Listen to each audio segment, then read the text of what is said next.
Hi guys, welcome back to my channel. So for today's vlog, I'm going to share to you my anxiety story.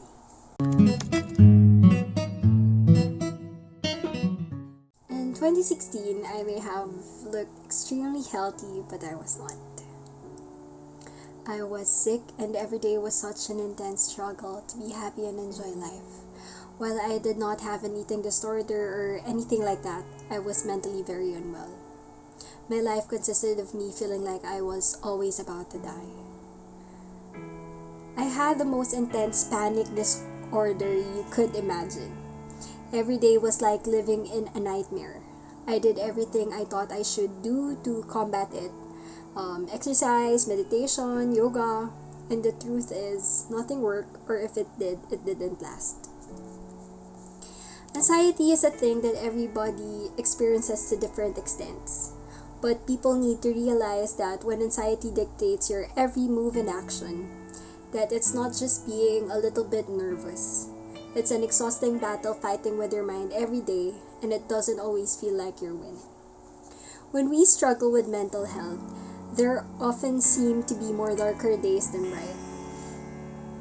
The days we feel alone and the need that bit more support. If the support is not there, it becomes all the more cruel. We feel more alone than ever. The ones we expect to support us the most, those closest to us, can be the most stigmatizing. It becomes harder to see a positive side to life. But with time, things can and do change.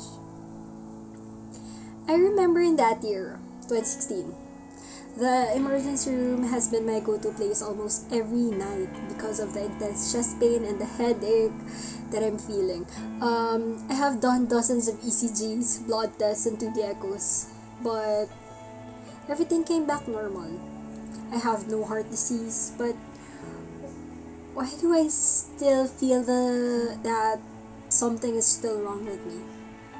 I've been admitted 3 times that year for the same reason. The doctor said that my potassium keeps on getting low, and I just need to take some medicines. And again, I was sent home unwell. My aunt asked me if I wanted to see a psychiatrist because I only sleep for 2 or 3 hours a day, and I don't want to speak to anyone and always want to be alone.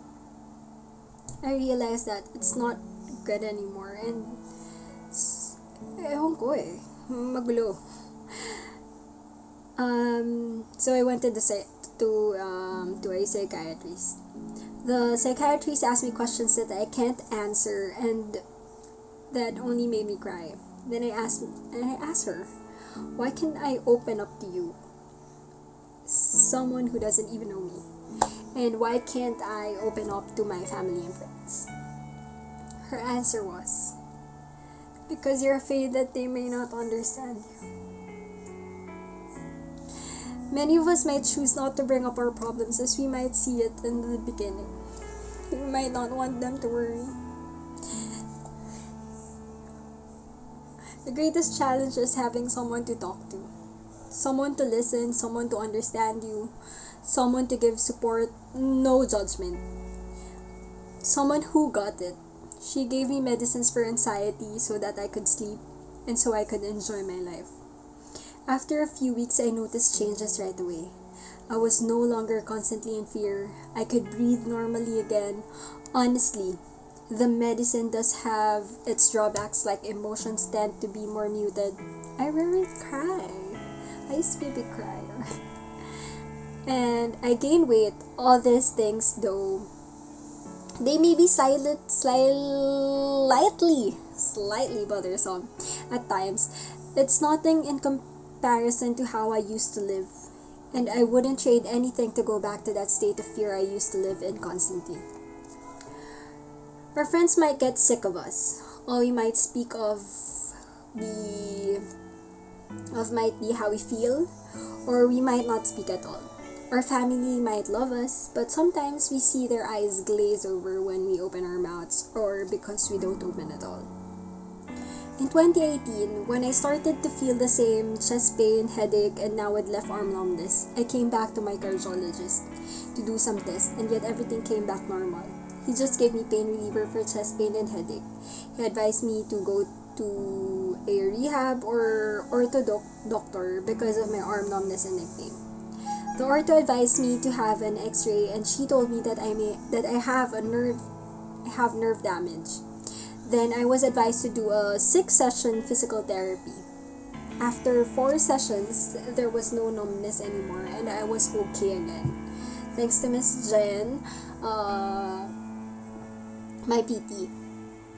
But on September 29, 2020, numbness in arms and neck pain came back. I didn't mind it for 2 weeks, but my husband insisted that I should try a teleconsult because it might be something serious already. The neurologist gave me pain reliever for neck pain for 2 weeks. Then after 2 weeks without improvement, I came to my cardiologist, who's also an IM, because my symptoms have worsened. Now my hands are shaking, heart palpitations, but no chest pains. I was advised to do a blood test for thyroid and a 24-hour heart Holter monitoring. And again, everything came back normal. Pain reliever was the only medicine that they could give me. After a week, I was still ill. I kept on vomiting and I can't even get up to eat. On the 2nd week of October, everything was back to normal. I was well, and I was very happy because I can celebrate my daughter and my father's birthday without anything on my mind. A week after that, November 5, arm numbness came back. Left and right. Both arms talaga. And again, I went to my neuro. He advised me to do an EMG so that he can confirm if I really have carpal tunnel syndrome. Kasi, ito yung nagngangalay. So, yun. The results came out quick. He told me that I have a cervical radiculopathy and I also have a cervical spondylosis. I was happy that finally I know what really my problem is and what I'm going through. And I thought when my medication is over, I'll be well again. December 8, I was rushed to the ER because of severe chest pain, and they gave me pain medications again. And again, ECG, they saw nothing. The doctor said that all the pain I'm feeling might be because of my cervical radiculopathy and spondylosis. They sent me home and was advised to just continue my pain reliever and to do physical therapy.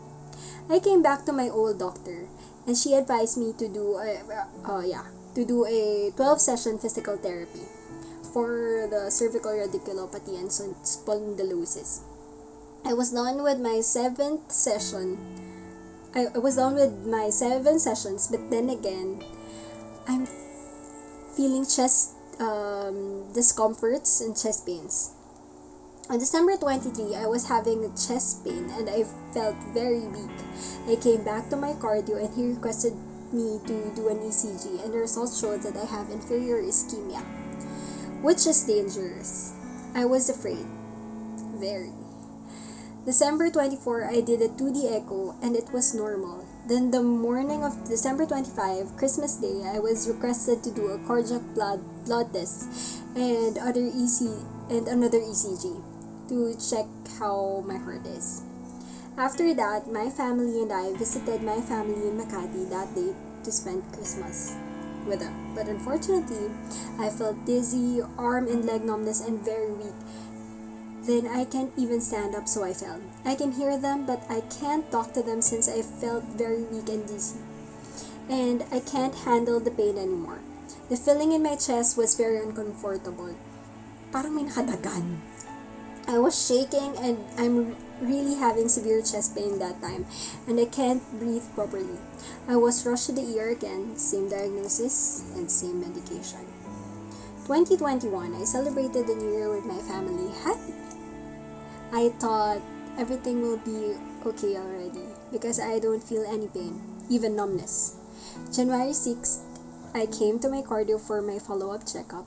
He still advised me to continue with my B-complex pain reliever, and he gave me another medicine because I was having anxiety already. January 9, another follow-up checkup with my cardio and was again advised to do an ECG. And he said that my ischemia was gone now. But I have a heart left atrial enlargement, which is again another problem. Up to now, I've been experiencing more crazy things in my body. Now I can also feel weakness on my legs and numbness and pain on my neck, chin, lower lip, left side of my stomach, up to my back and on my arms.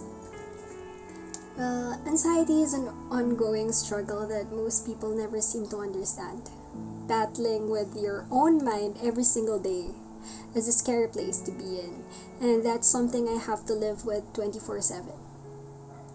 Well, I wish I could tell you all that I'm happy now because I'm already healed, but for now, I will continue with my medications that my doctors are giving me, and will do follow-ups with them. I promise my family that I will do everything to be better, not only for myself, but for them too, especially for my husband and daughter. They need me more than anyone in the world. See you guys on my next vlog.